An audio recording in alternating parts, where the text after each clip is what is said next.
Hi guys, welcome back to this channel. On today's tutorial, I'm gonna show you the video zoom in effect tutorial on Capcut.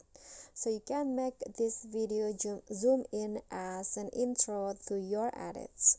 So first, after you import your clips, you can add a keyframe at the beginning of the video and then make the clip a little small.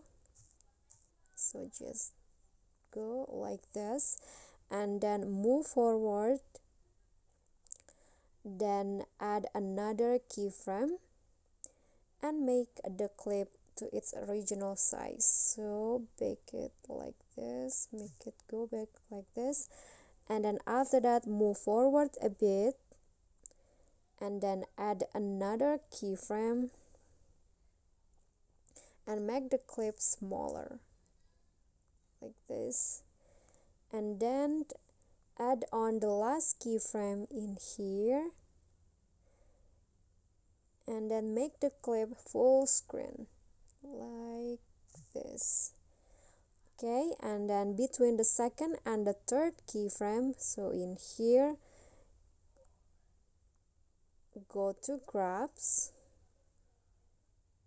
and then choose the ease out one, this one. Click on the check icon. Okay, I'm going to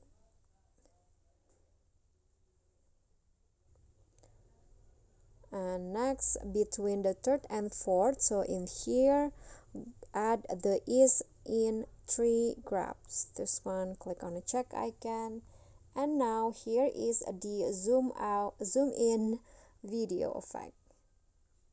Okay guys, so that's all from me. Thank you guys so much for watching. Don't forget to like, comment and subscribe and click on the thanks below. I'll see you all in the next tutorial. Bye.